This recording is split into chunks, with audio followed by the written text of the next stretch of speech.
Dans cette leçon, nous allons parler de la configuration des adresses IPv6 sur les systèmes Red Hat Linux et CentOS. Alors, c'est quoi IPv6? IPv6, c'est ce qu'on appelle le protocole Internet version 6.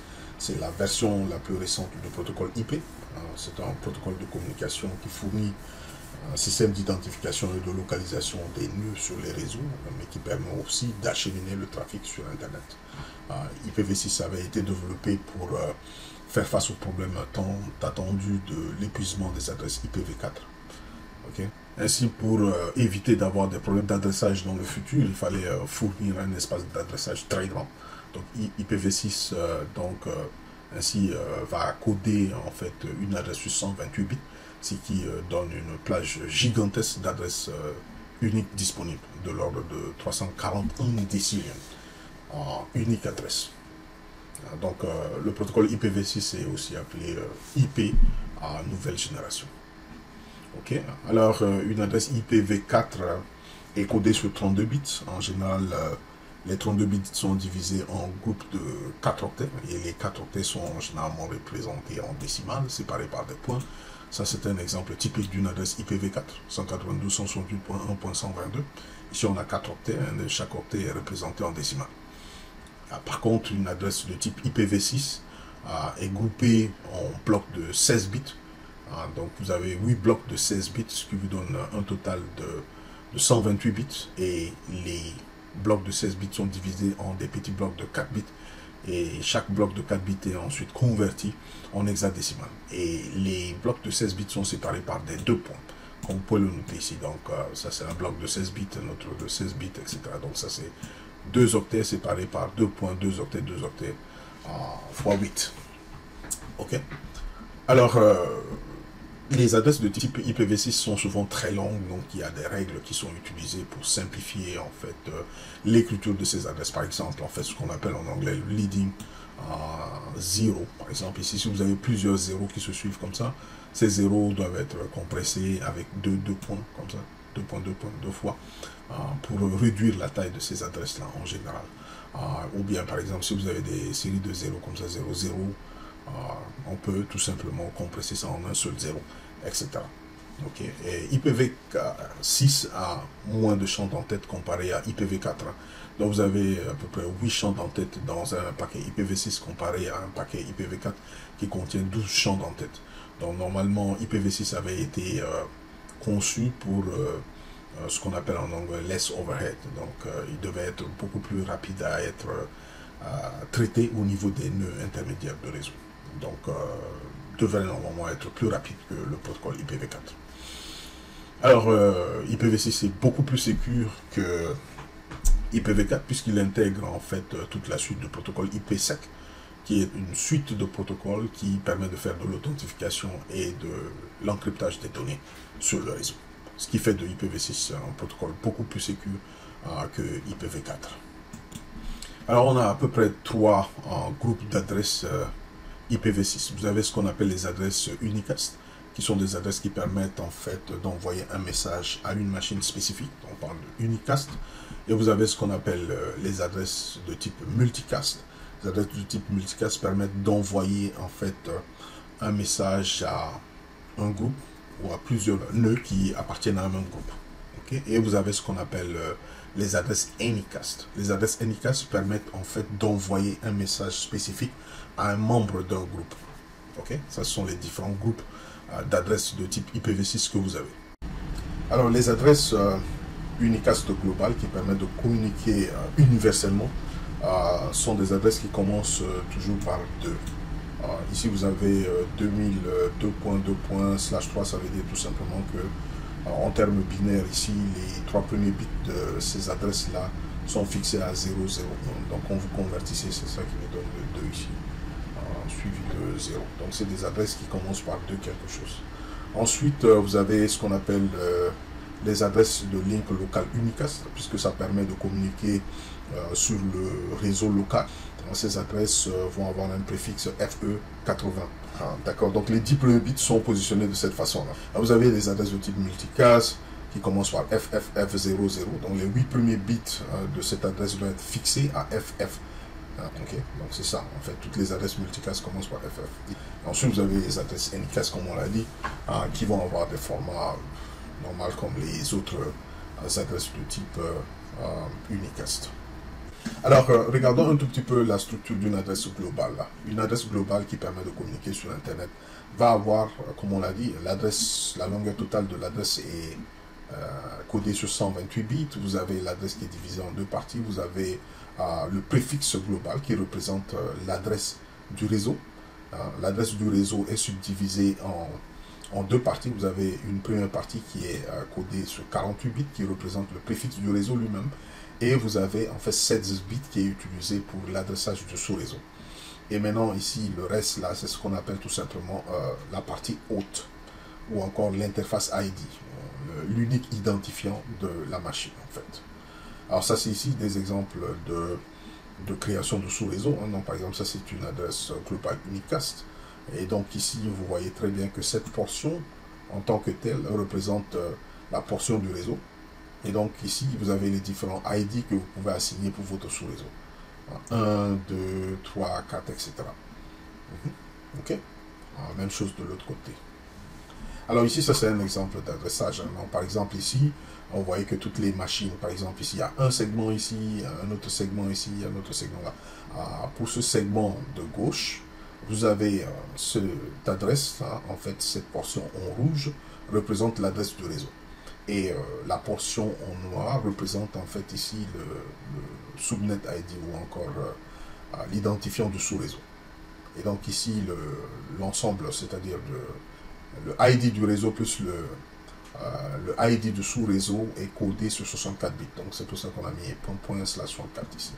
Et vous avez un autre sous-réseau ici, le sous-réseau d'identifiant 2. Donc vous voyez que la partie réseau ici ne change pas. D'accord, c'est ce préfixe en rouge pour le réseau ne change pas. La partie qui change, ici c'est le 2. Ici on est toujours dans le même réseau, mais dans un sous-réseau différent. Ça c'est le sous-réseau 1, ça c'est le sous-réseau 2. Et ici c'est le sous-réseau 3. Vous voyez que c'est le même réseau qui a été subdivisé en plusieurs sous-réseaux. D'accord. Le préfixe du réseau, c'est ce qui est en rouge. Ce qui est en noir représente les différentes adresses de sous-réseau. Et donc ici, pour chaque sous-réseau, par exemple, une machine va avoir un identifiant unique dans le sous-réseau. D'accord. Par exemple, ici, dans le sous-réseau 1, d'accord, le routeur va avoir aussi une adresse dans ce réseau, donc son adresse 1. La machine ici, on lui a assigné l'identifiant 9, d'accord, mais il est dans le sous-réseau. Donc, vous voyez que la partie réseau plus sous-réseau est la même pour tous les nœuds qui se trouvent dans un réseau. Même chose ici. On est dans le sous-réseau 2. L'interface du routeur qui est ici a pour adresse 2. Et l'interface de l'autre routeur dans ce même sous-réseau va avoir l'adresse 1. Donc c'est ce qui a été assigné. Et voilà comment on fait l'adressage. Ok.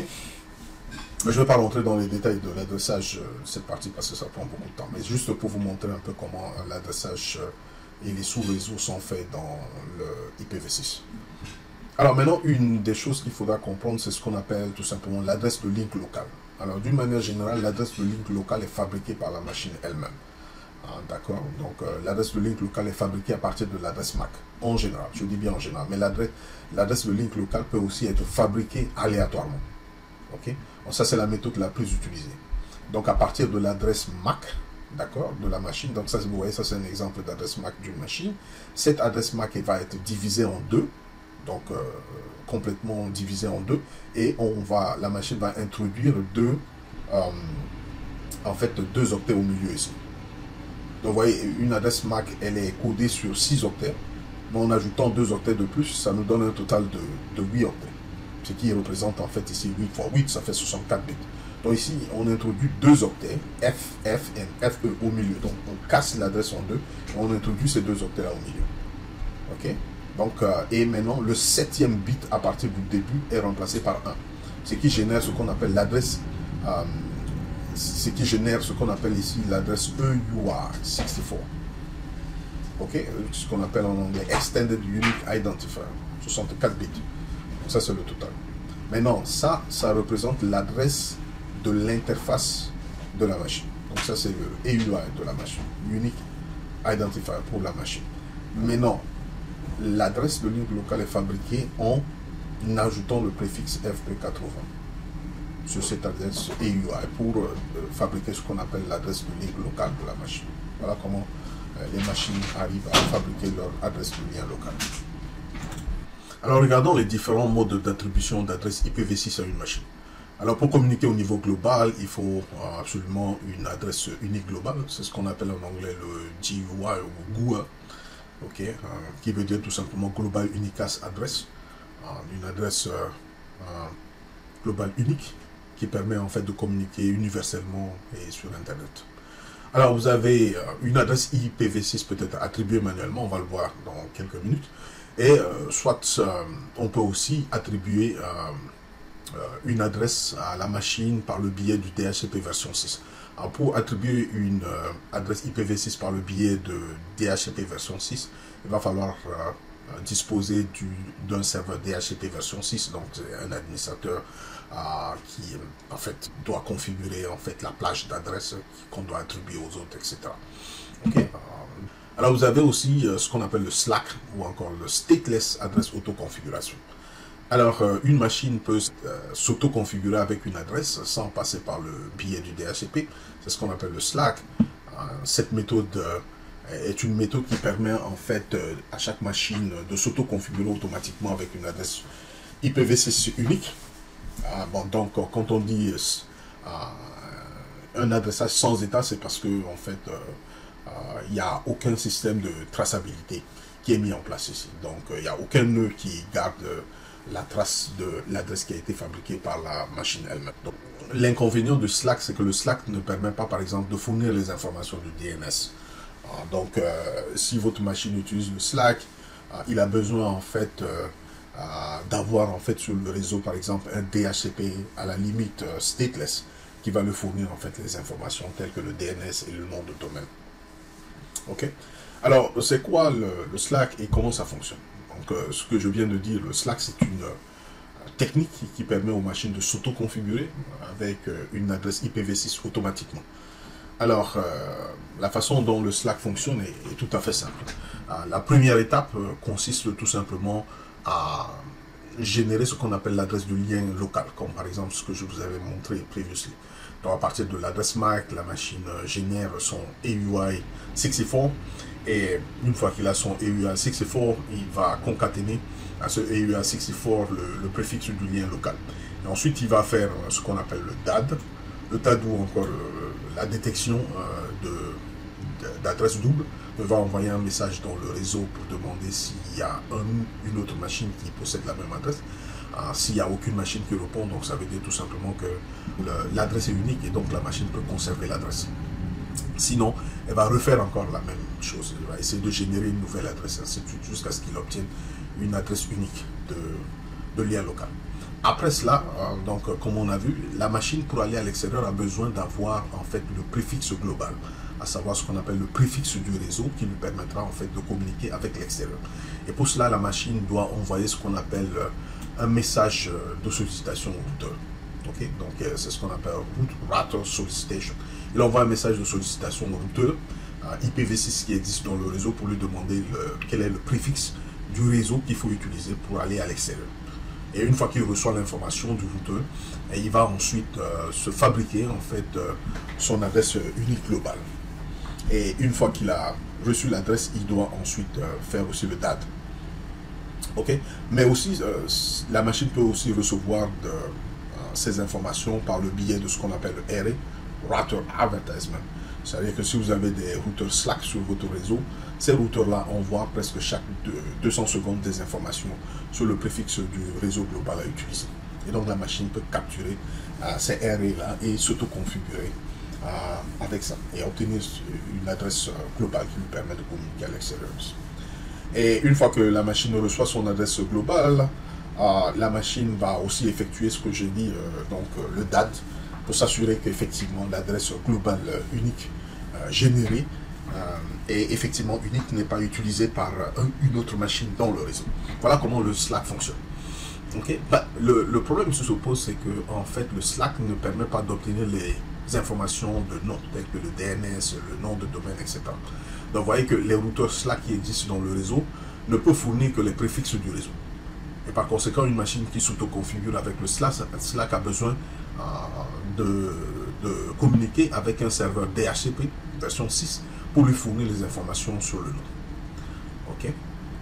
Alors ici vous avez deux types de DHCP version 6. Vous avez ce qu'on appelle le DHCP stateless ou encore sans état.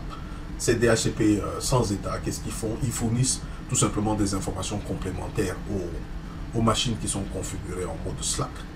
Okay? Donc ils ne gardent aucune traçabilité des informations qui sont gérées, des adresses qui sont générées, etc. Donc ils fournissent quelques informations complémentaires telles que le serveur de DNS à utiliser, le nom de domaine, etc. Donc ça c'est ce qu'on appelle le stateless. Il n'y a pas une base de données qui recorde ou bien qui enregistre en fait les adresses qui sont attribuées aux machines. Non, il n'y en a pas. Maintenant vous avez ce qu'on appelle le DHCP version 6 stateful. Donc le stateful c'est quand vous avez en fait un administrateur qui a configuré un DHCP full. Donc il a configuré les différentes plages d'adresses qu'il faudra attribuer aux machines, etc. À ce moment, le DHCP version 6 full fournit des adresses et, aux machines qui font des requêtes sur le réseau. Et ces adresses-là sont enregistrées dans la base de données du DHCP version 6 stateful. Donc ça, c'est la différence entre le stateless et le stateful.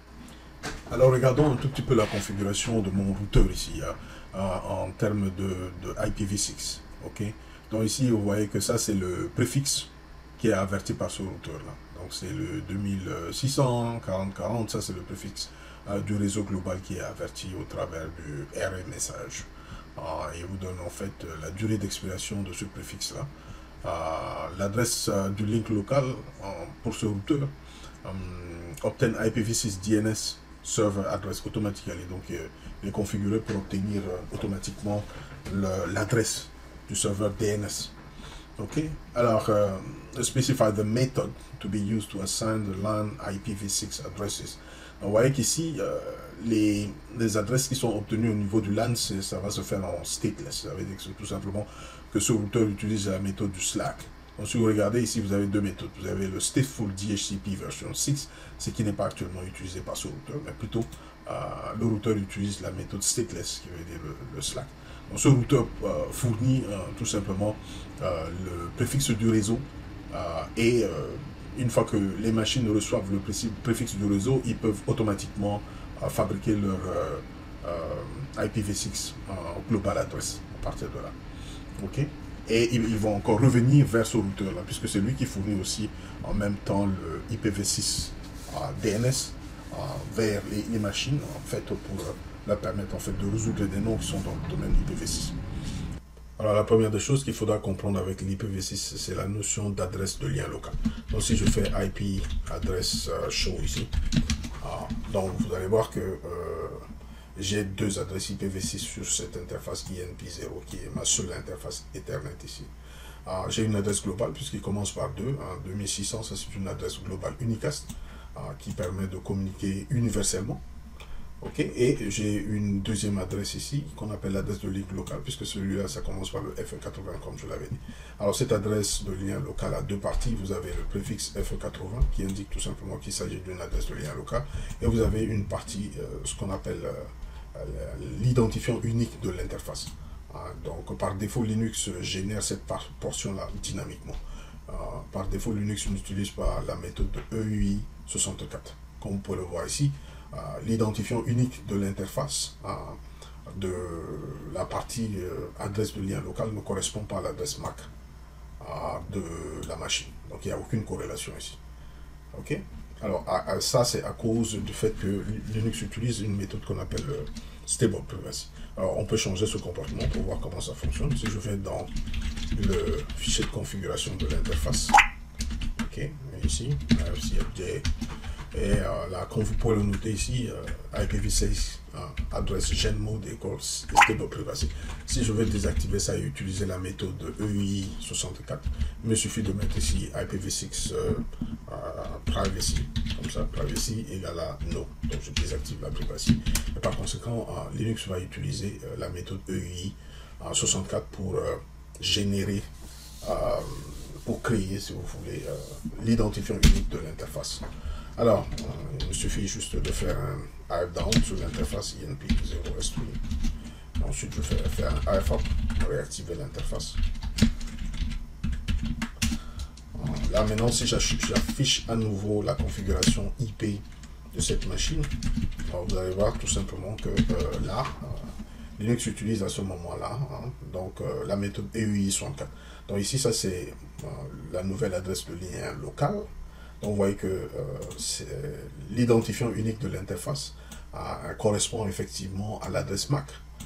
Puisque vous voyez ici, l'adresse MAC se termine par les 3 octets FE, FD, CE, BD. Et vous pouvez le voir ici, FE,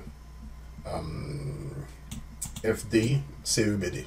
Alors donc ce qui s'est passé, c'est que Linux a introduit en fait les 2 octets FF, FE au milieu, hein, donc casser l'adresse en deux et introduire ces 2 octets pour en faire une adresse de 64 bits. Et ensuite le 7e bit du premier octet de l'adresse MAC a été changé en 1, ce qui nous donne ça. Donc on voit très bien que là maintenant il y a une corrélation entre les deux. Ok. Alors pourquoi avoir 2 adresses sur une même interface? Vous avez l'adresse globale, ok, et vous avez ce qu'on appelle l'adresse de lien local. L'adresse de lien local est seulement utilisée au cas où il n'y a pas un routeur dans le réseau.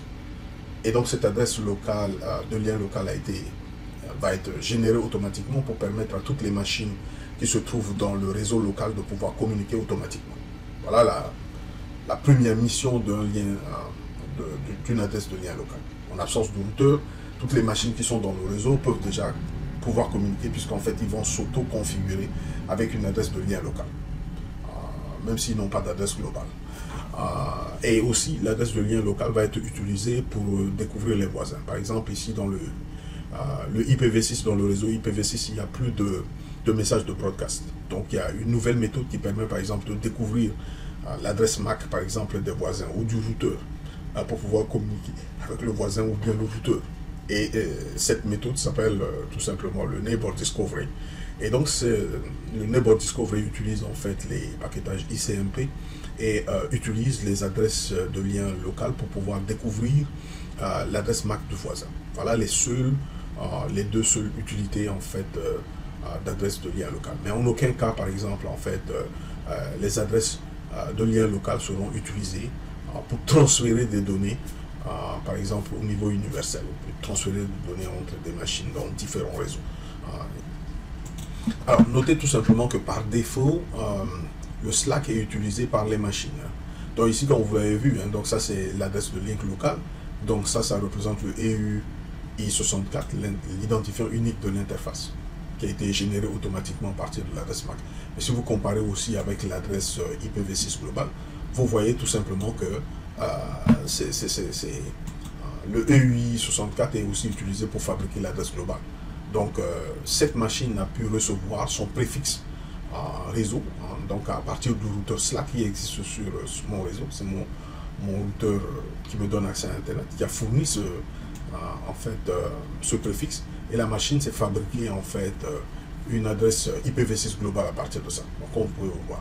Donc ça c'est le préfixe du réseau qui a été reçu à partir du routeur, et la machine a pris le préfixe et il a concaténé tout simplement avec son EUI pour en faire en fait son adresse IPv6 globale. Donc ça montre très bien que par défaut ici c'est le Slack qui est utilisé. Ok, donc le Slack est utilisé par défaut sur les interfaces IPv6. Donc comme vous voyez ici, par exemple, si j'édite le fichier de configuration de l'interface config network script IRCFK BNP0, est-ce que vous voyez tout simplement que je suis en mode DHCP pour l'instant. Donc le protocole utilisé c'est DHCP pour le IPv4. Mais vous avez ici le IPv6 autoconf AES. Voilà, pour activer le Slack, vous avez juste besoin de configurer le IPv6 autoconf AES comme vous l'avez ici. Et ça, c'est la configuration par défaut sur les machines Linux. Ok, donc par défaut, votre machine est configurée pour utiliser le Slack. Maintenant, s'il y a un routeur Slack dans le réseau, votre machine va devoir recevoir le préfixe du réseau global à partir de votre routeur Slack pour ensuite générer automatiquement son adresse IPv6 global. Alors IPv6 defroot égale à yes, ça veut dire tout simplement que l'interface, le default gateway ou encore le routeur par défaut sera configuré sur cette interface. IPv6 failure fatal égale à no, ça veut dire qu'il ne faut pas désactiver l'interface au cas où il y a une erreur de configuration IPv6. Il Et voilà, c'est tout ce qu'il faut faire. Et là, je viens d'ajouter Privaciano, c'est pour utiliser EUI64. D'accord, donc EUI64 qui permet de générer l'identifiant unique de l'interface à partir de l'adresse MAC. Voilà. Et sinon, par défaut, Linux utilise en fait le Stable Privacy. Ok. Alors, vérifions si on peut communiquer avec le routeur. Alors, pour savoir quel est le routeur par défaut IPv6 qui est utilisé pour accéder à l'extérieur, il suffit de taper la commande route -e. Vous savez que la commande route permet d'afficher toutes les routes, mais si vous voulez afficher seulement les routes IPv6, vous faites route -a suivi de INET6, comme ça, c'est juste pour afficher les routes IPv6, et ensuite vous allez grepper juste pour l'interface qui vous intéresse. Donc ici, la seule interface qu'on a, c'est quoi? C'est INP0S3. Ok. Alors, cela me permet de voir quel est le routeur IPv6 qui me permet d'accéder à l'extérieur. Donc ça, c'est mon default gateway IPv6. Donc c'est le routeur First Verizon. Et UG, ça veut dire tout simplement qu'il est app. Et ça représente la métrique ici, l'interface de sortie, etc. Et ça, c'est la route par défaut aussi là. Ok. Même chose aussi ici, pour atteindre le réseau global, je passe par ce routeur là. Donc ça, c'est l'adresse du réseau global. Ok. Alors ici, je n'arrive pas à voir réellement l'adresse de mon gateway, l'adresse IPv6 de mon gateway. Alors pour désactiver l'usage des noms, je vais lui dire d'afficher tout en mode numérique. Donc j'utilise l'option -n ici. Ok, donc -n pour dire désactive l'usage des noms, mais affiche-moi tout sous forme de nombre. Comme ça, il va m'afficher les adresses IP. Donc ça représente l'adresse du link local de mon routeur. Donc cette adresse permet au routeur de communiquer avec toutes les machines qui se trouvent sur ce même segment. Et donc par conséquent, je peux vérifier si je peux communiquer avec ce routeur-là. Pour communiquer avec le routeur, j'utilise ping version 6. N'utilisez pas le ping simple. Le ping simple, c'est pour la communication dans IPv4. Si vous voulez communiquer en utilisant le IPv6, vous utilisez ping version 6. Alors je vais copier et paster ici l'adresse du link local du routeur. Ça, c'est mon routeur ici, là. Ok, donc je vais copier et je vais paster ça ici. Je vais pinguer pour voir s'il répond. Donc vous voyez que le routeur répond. Donc ma machine arrive à communiquer avec le routeur IPv6 ici. Alors cette adresse ici représente l'adresse du routeur. Donc ça montre que le routeur répond à la machine au travers de l'interface INP0S3. Ok. Alors regardons comment on peut faire une configuration statique des adresses de type IPv6. Ok, regardons ma configuration pour l'instant sur la machine.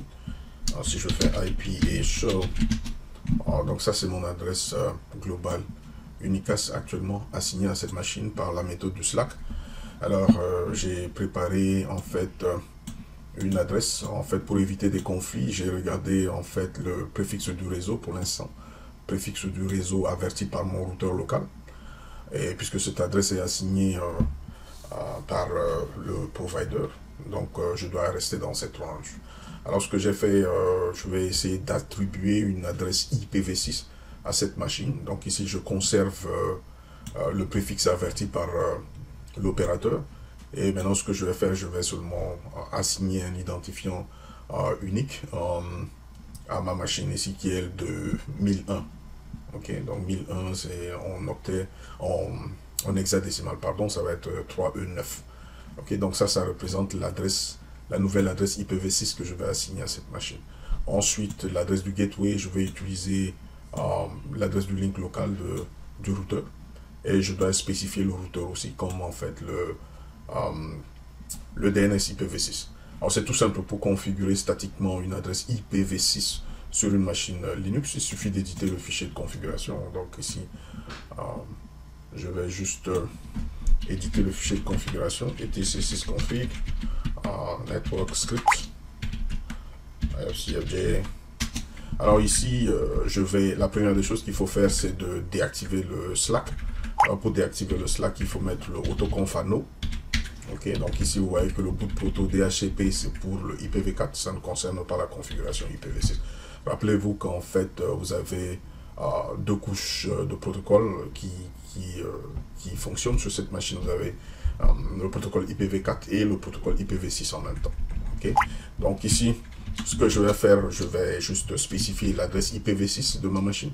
Donc ça, il suffit de taper IPv6 comme ça, et DDR. Voilà comment vous pouvez spécifier l'adresse IPv6 de votre machine. Donc je vais copier pour éviter de faire des erreurs. Donc je vais copier cette adresse ici, qui représente la nouvelle adresse globale que je vais assigner à ma machine.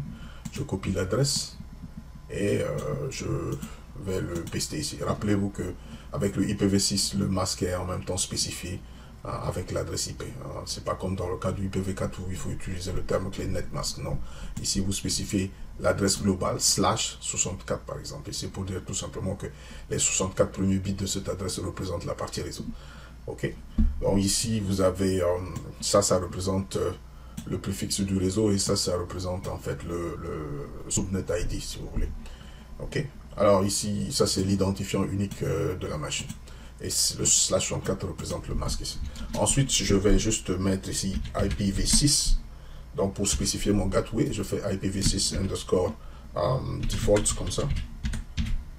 Gateway, donc vous mettez GW pour dire tout simplement que c'est gateway.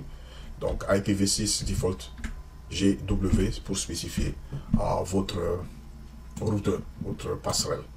Et ici, on va utiliser l'adresse du link local de routeur. Ok. Alors, il suffit de spécifier cette adresse-là. Et ce qui reste à faire, c'est de spécifier le DNS version 6 qu'il faut utiliser au cas où il faut résoudre des noms dans le réseau IPv6. Donc ici, je vais mettre DNS tout simplement. DNS, par exemple, 1 égale.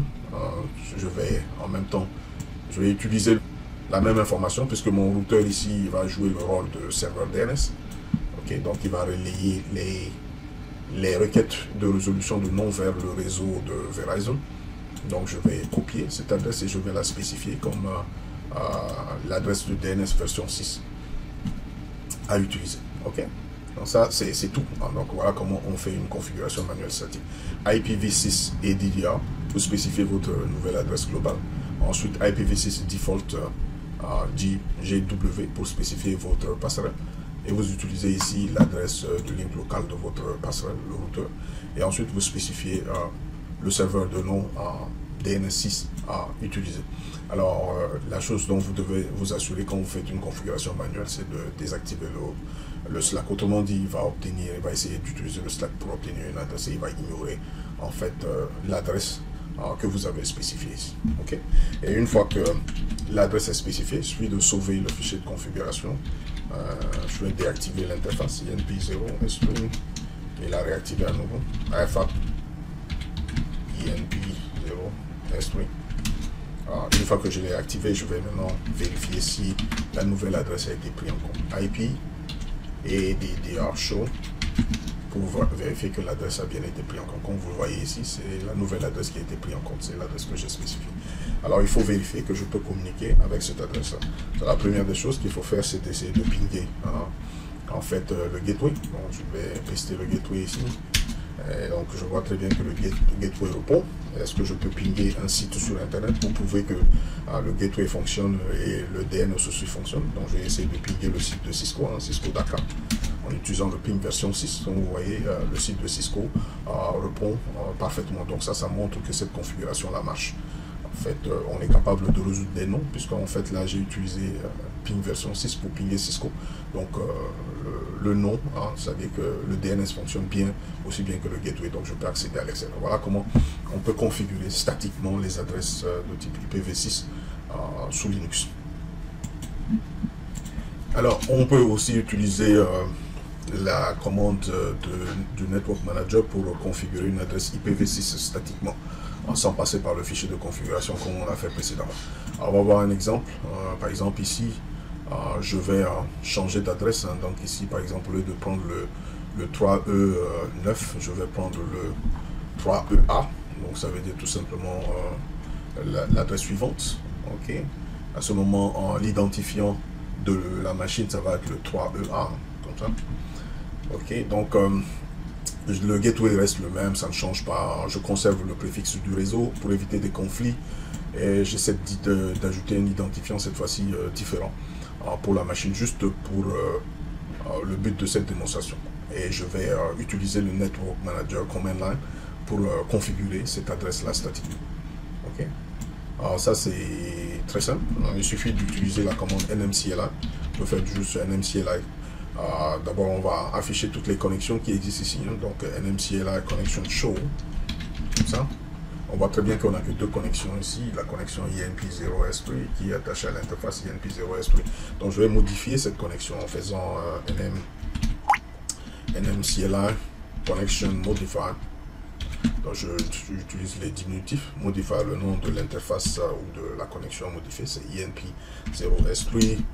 Ok, et ensuite je vais taper ici IPv6.addresses, comme on a fait dans le cas du IPv4. Et je vais ensuite spécifier mon adresse IPv6. Donc pour éviter des erreurs, comme je l'ai dit, les adresses très longues, hein, donc je vais seulement le copier et le paster ici. Ouais. Bon, je vais le paster là. Alors, donc notez que vous devez spécifier le masque en même temps en notation CIDR ici. Donc presse entrée. Et ensuite, je vais spécifier mon gateway. Donc, je vais mettre nmcli connection modify, le nom de la connexion IPv6. Cette fois-ci, je vais spécifier le gateway. Donc, ici, ça, c'est pour spécifier mon gateway ou ma passerelle IPv6. Je vais copier ici l'adresse de link local de mon routeur. Je vais le spécifier comme l'adresse de mon gateway IPv6. D'accord, je l'amène ici, je vais le paster. Et voilà, donc ce qui reste, c'est juste de spécifier le DNS IPv6. Donc cette fois-ci, je fais nmcli connection mode INP0S3. IPv6, cette fois-ci, je spécifie DNS.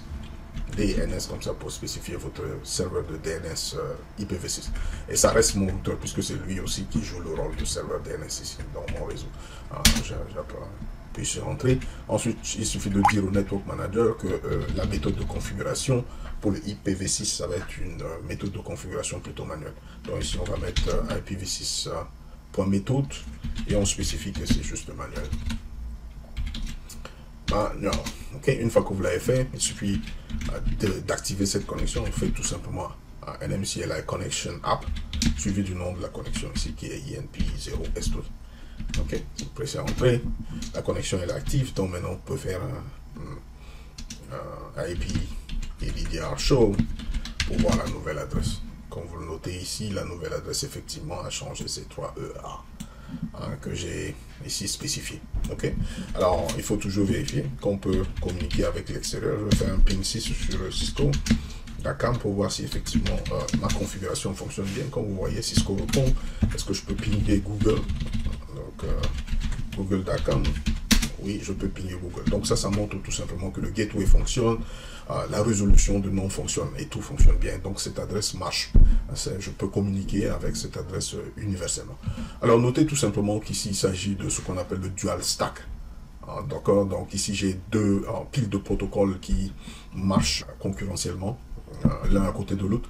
Si vous avez la pile de protocole IPv4 et la pile de protocole IPv6. Donc ici j'ai mon adresse IPv4 qui a été obtenue dynamiquement par le biais du DHCP, mais en même temps j'ai une adresse IPv6 globale qui a été assignée manuellement. Donc comme vous voyez ici, ici ça a été assigné manuellement, la durée de vie est forever. Donc ça montre que c'est une configuration plutôt statique manuelle. Donc vous allez avoir en fait deux piles de protocoles qui fonctionnent concurrentiellement sur la même machine sans conflit. D'accord. Alors regardons comment on peut configurer une machine pour être client DHCP version 6. Donc on va configurer cette machine de façon à obtenir dynamiquement son adresse IPv6 à partir du routeur qui sera aussi configuré comme serveur DHCP version 6. Ok. Alors pour configurer une machine comme client DHCP version 6, il suffit d'éditer le fichier de configuration. Donc ici ça va être sysconfig network script. Ok, AFCFJ, INP0S3. Alors ici, rappelez-vous qu'on avait configuré ces adresses-là statiquement. Ok, donc on va devoir se débarrasser des adresses IPv6 statiques. Donc je vais me débarrasser de tout cela. Normalement, le IPv6, DHCP serveur IPv6 va devoir me fournir une adresse dynamiquement, mais aussi le DNS version 6. Rappelez-vous que le DHCP version 6 ne fournit pas d'informations de routage. il fournit en fait l'adresse globale qu'il faut utiliser, mais il ne donne pas d'informations sur le routeur. Donc vous recevez l'adresse, mais vous ne pouvez pas communiquer avec l'adresse, à moins que vous configurez votre machine, vous ajoutez les routes vers le routeur existant pour à ce moment avoir accès au réseau. Alors, comment on le fait? Et ici, première des choses, si vous voulez configurer votre machine comme client DHCP version 6, il faut désactiver le Slack. Donc, faire IPv6 autoconf no, et ensuite vous faites ici tout simplement DHCP v6c et vous le configurez à yes. Voilà comment on active la configuration DHCP version 6. Comme je vous l'avais dit, ici vous êtes en dual stack. Le premier boot protocole à DHCP, ça c'est pour le IPv4. Maintenant, ça c'est pour le IPv6 où je vais dire à la machine de pouvoir obtenir dynamiquement son adresse IPv6 auprès d'un routeur DHCP version 6. Alors voilà, c'est tout ce qu'il faut faire. Donc, deux paramètres à modifier, IPv6 autoconfano pour désactiver le SLAP et ensuite configurer le paramètre du DHCP v6c et le mettre à yes pour activer le client DHCP. Alors ici, je vais aller sur mon routeur. Regardons un peu qu'est-ce que j'ai ici sur le routeur. Vous voyez que ici, mon routeur utilise la méthode Slack, donc c'est stateless. Il ne retient rien, ne conserve pas une base de données des adresses attribuées. Ce qui fait, il ne fait que attribuer, en fait, envoyer ce qu'on appelle ce préfixe-là de réseau aux machines qui s'auto-configurent avec une adresse globale en concaténant, si vous voulez, leur EI64 à ce préfixe-là. On va changer, donc on va lui dire de maintenant fournir les adresses aux machines. Donc ici, je vais utiliser le stateful DHCP version 6. Et donc, vous voyez que le routeur me propose une plage d'adresses automatiquement pour tous les clients.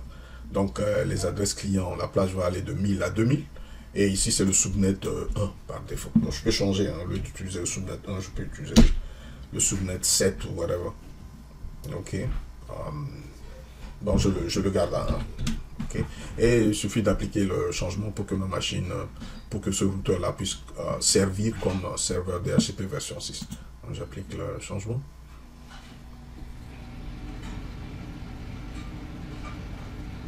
Une fois que c'est fait, maintenant, je vais lancer ma machine. Je vais activer la connexion. Donc, je vais faire AF down sur l'interface INP0 S3. Je la désactive et je la réactive pour permettre à la machine d'envoyer en fait une requête DHCP vers le routeur pour s'auto-configurer avec une adresse. Alors regardons ce qui s'est passé. Si je fais maintenant IP EDR show, donc vous voyez que ma machine vient d'obtenir une adresse dynamique, donc scope global préfixe. Vous voyez, ça c'est exactement l'adresse que ma machine vient de recevoir de la part du DHCP qui est le routeur. Okay. Et je peux vérifier que cette adresse-là a été enregistrée par mon routeur ici. Donc, je vais aller dans mon Files. Et si je vais maintenant à IPv6 Distribution List, je vois qu'il y a une adresse qui a été stateful, qui a été Connection List. Donc, vous voyez qu'ici, la machine, du moins le routeur, enregistre les adresses qui ont été attribuées. Et si vous voyez très bien, ça, c'est l'adresse qui a été attribué à ma machine là, tout de suite là. Ok. Alors le truc c'est que l'adresse apparaît comme inactive parce que vous ne pouvez pas utiliser l'adresse pour l'instant.